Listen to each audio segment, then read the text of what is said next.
كبير شويه اهوت.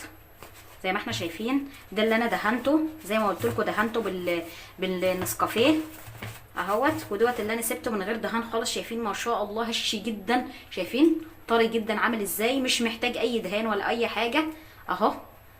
حطيت بس مسحه كده من الزيت عشان السمسم يمسك فيه اهو. ودول اللي دهنته بالنسكافيه شايفين برضو هش جدا اهو اهوت. شايفين ما شاء الله دي التسويه اهوت من تحت اهو.